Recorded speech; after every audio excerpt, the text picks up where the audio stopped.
चुनाव को देख नेताओं की जुबानी जंग और एक दूसरे पर वार पलटवार का दौर तेज हो चुका है।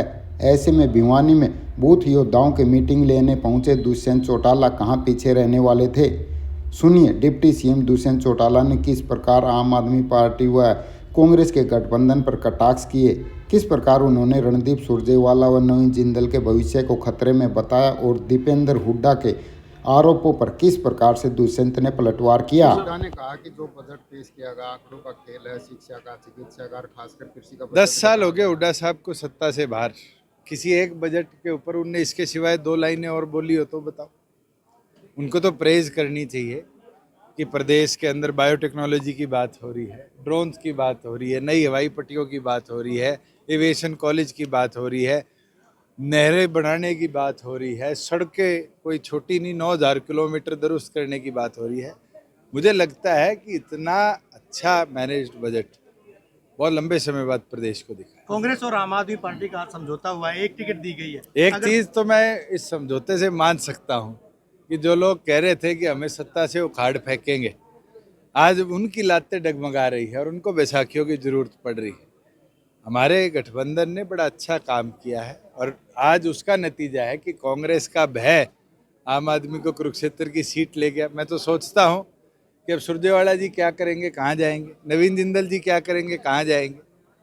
ये तो बहुत बड़ा एसआरके को भी झटका है और पुराने सांसदों को भी झटका है। दुष्यंत जी की पार्टी कितनी टिकट लेगी अगर बीजेपी? देखिए, हम 10 पे अपना काम कर रहे हैं, वो 10 पे अपना काम कर रहे हैं। ये तो अलायंस है, बैठ के चर्चा होकर जो निष्कर्ष निकलेगा उस पर चुनाव लड़ेंगे।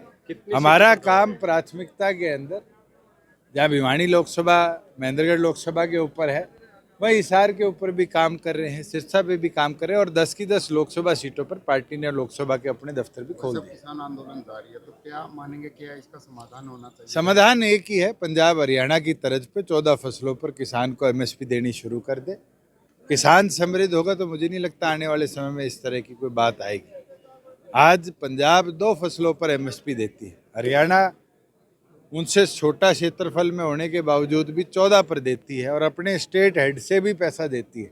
उसका नतीजा है कि हमारा किसान समृद्ध हो। दीपेंद्र हुड्डा का जो बयान था, बार बार वो एक बार फिर से दोहरा रहे हैं कि जेजेपी एक भी सीट जीत कर दिखाए तो जो है वो राजनीति की बात करते हैं।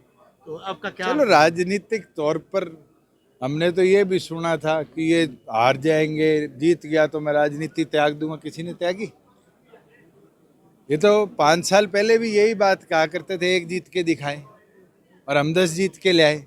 ये यही बोलते रहे, एक जीत के दिखाएं, ये 10-50 भी हो जाएगी, किसको पता। सरकार से खुश है दुष्यंत जी पूरी तरह से? मुझे तो लगता है कि हरियाणा का आम जन खुश है और मैंने तो परसों ये परिभाषा भी दी थी कि एमएसपी हरियाणा के अंदर है, मैक्सिमम सपोर्ट फॉर पीपल, और हमारी सरकार ने 4.25 साल में हरियाणा की जनता को मैक्सिमम सपोर्ट। लेकिन ये कहते हैं कि डेमोक्रेटिक जो सिस्टम है उसको कहीं ना कहीं बीजेपी खत्म करना चाहती है, कीलें गाड़ दी गई हैं, अवरोध लगा दिए हैं, किसानों के ऊपर बौछारें की जा रही देखो, हैं। Law and order state subject है। हमारे प्रदेश के नागरिक को तो नहीं परेशान किया जा रहा। हमारे प्रदेश के लॉ एंड ऑर्डर मेंटेन के लिए प्रिकॉशनरी कोई पुलिस विभाग ने कदम उठाए हैं तो प्रिकॉशन के तौर पर कि वे प्रदेश की व्यवस्था ना बिगड़े।